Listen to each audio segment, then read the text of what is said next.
folks, I'm Chris and I'm your Commander Mechanic, and it's not often I get to build decks for myself on the channel. Normally I build decks for all of you.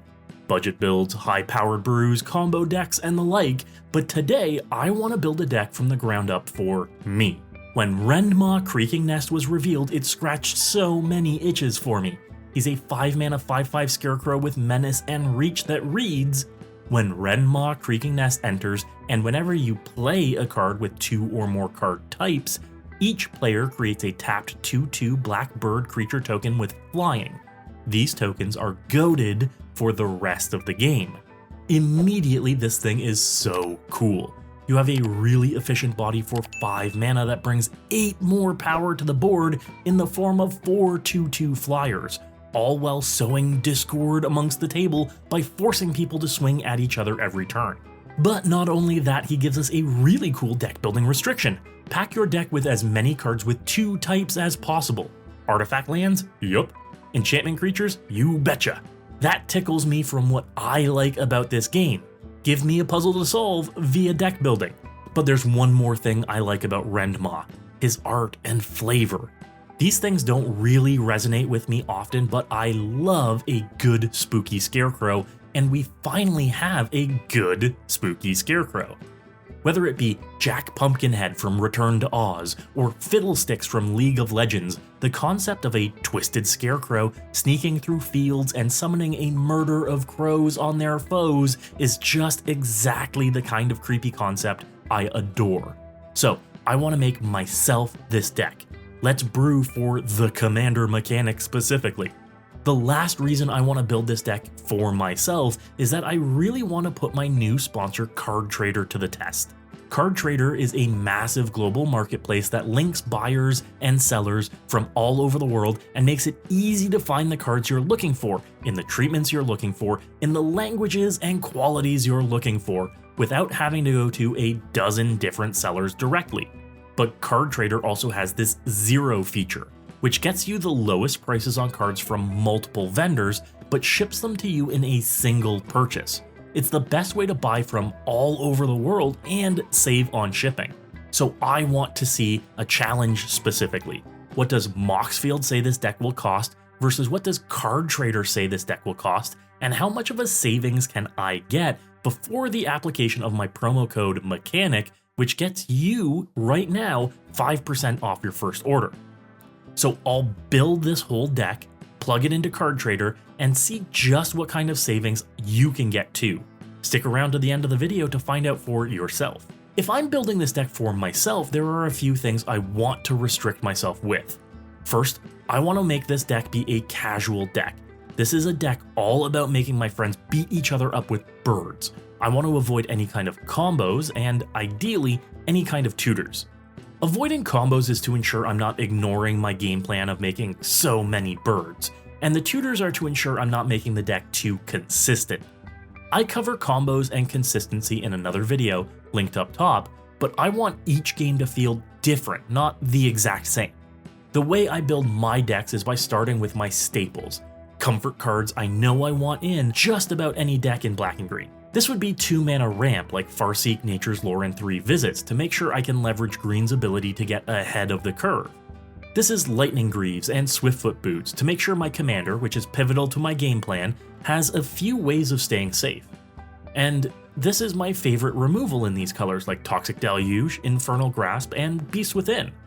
Old favorites like Heroic Intervention can find a slot in the deck, more ways to protect my board, and new cards I want to try out like Withering Torment can find a spot in the deck too, something I want to test to see how useful it is over Feed the Swarm.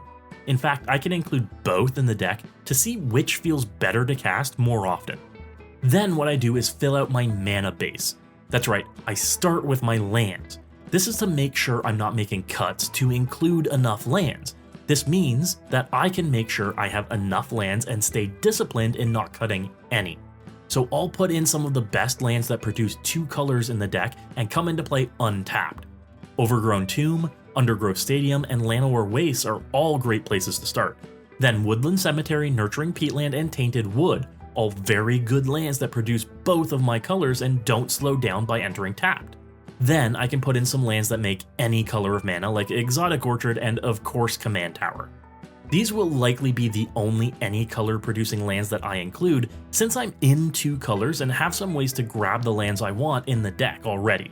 Then some utility lands like Takenuma, Boseiju, and Shifting Woodland.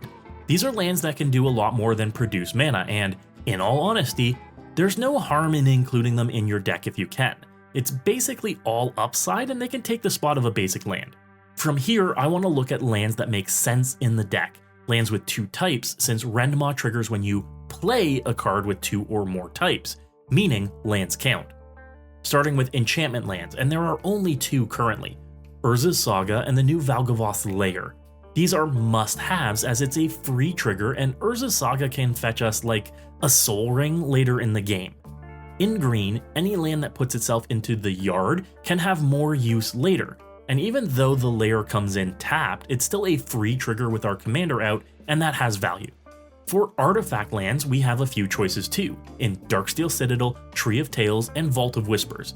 These are all basic AF, making colorless or colored mana and entering untapped. Easy includes over a basic. But we also have Darkmoss Bridge and Scene of the Crime, 2 more artifact lands that may enter tapped, but trigger our commander and make the colors we want. Remember that we can tap one of our birds to the activation of Scene of the Crime. It works perfectly. And there's also Treasure Vault. We aren't really looking to make a lot of treasures, but it's an artifact land that can put itself into the graveyard and we can definitely make use of it too. And we have a land creature too in the form of Dryad Arbor. It's the only one of its kind, so far, and it triggers our commander. The synergy is peak.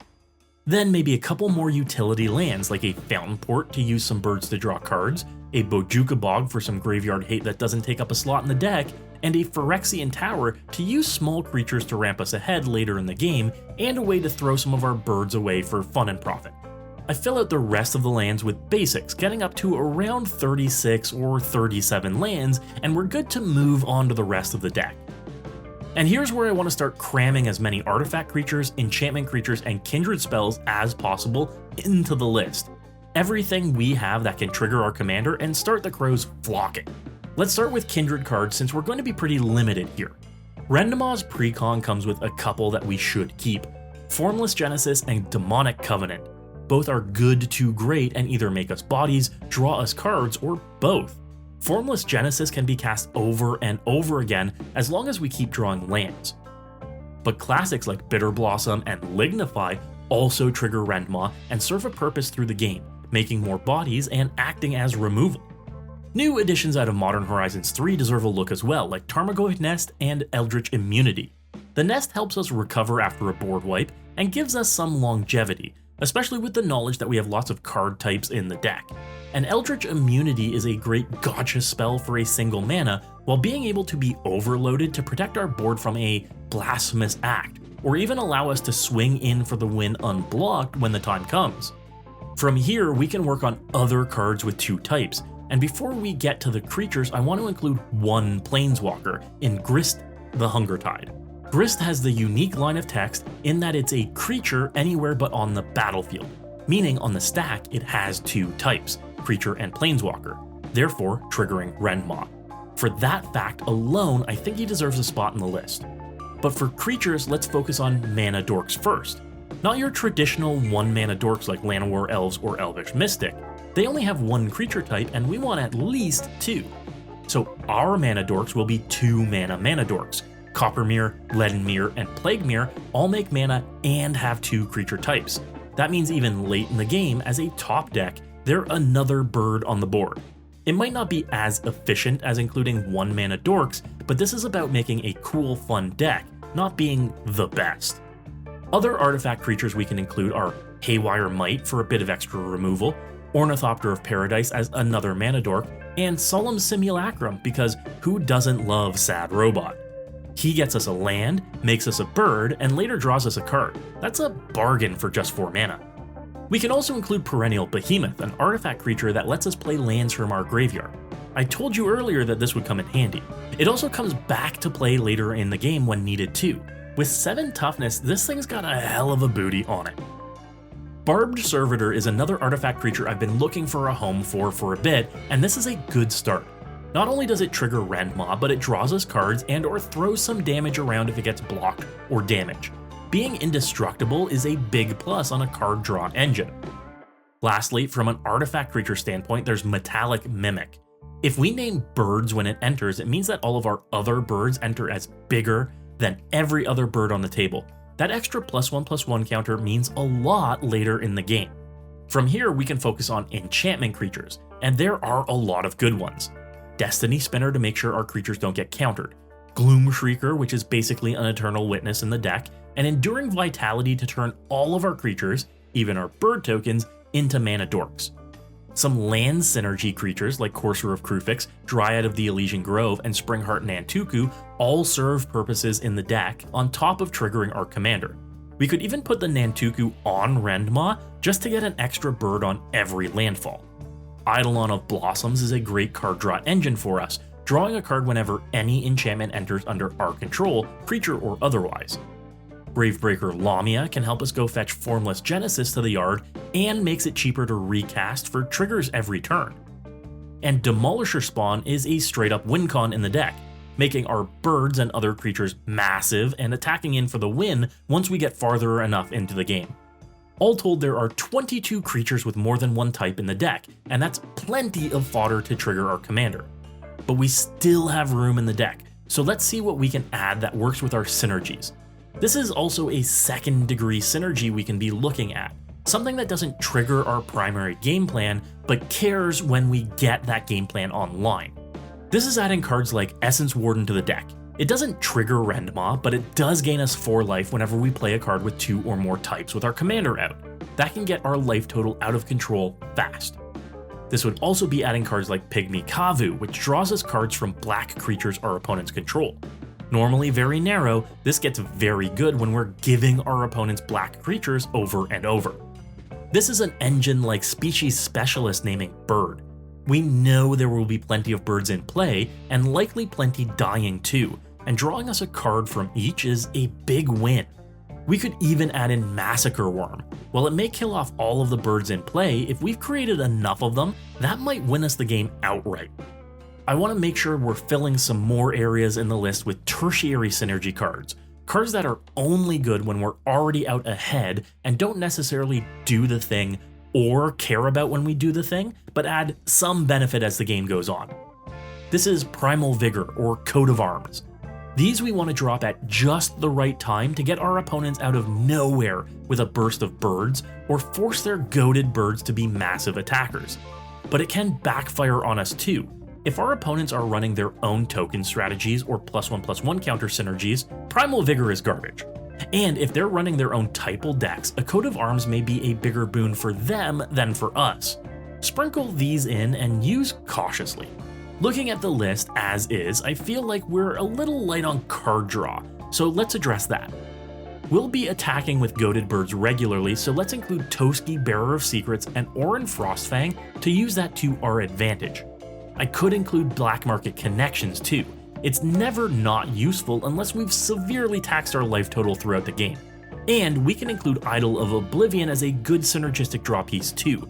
We'll be making plenty of tokens, so we might as well let it draw us a few cards while we're at it. Now this is a hell of a list, and I'm very happy with how it's shaping up.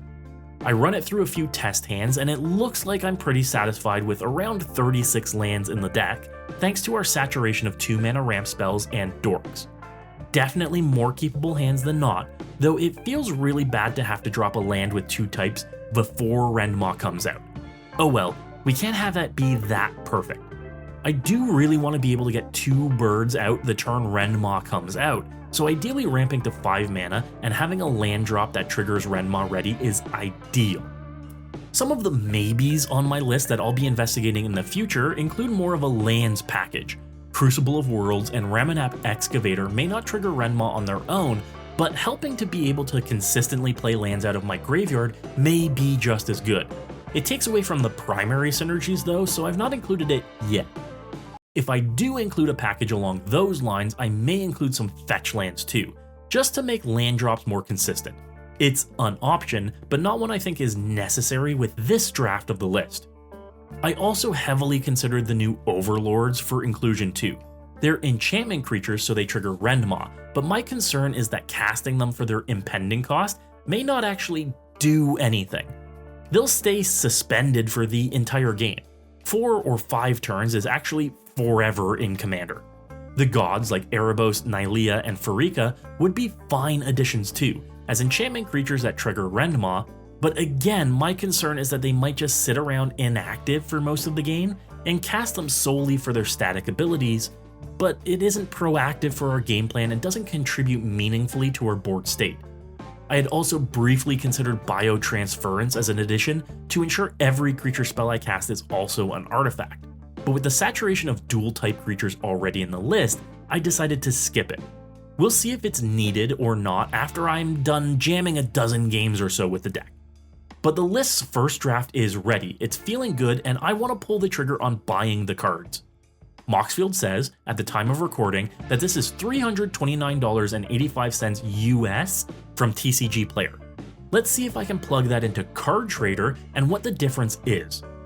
For 87 cards, that is excluding basic lands, Card Trader 0 gets me these cards from 60 different sellers with the lowest price at $378.09 Canadian.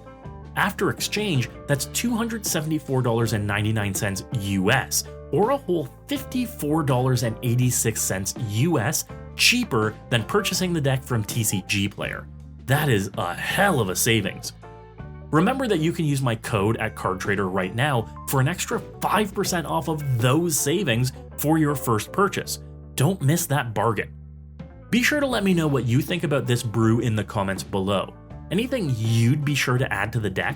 Anything you feel I missed and that's a must-have in your version of a Rendmaw deck? Share your deck lists too, I love to see them. And don't miss checking out the full list linked in the description at my sponsor MOXFIELD.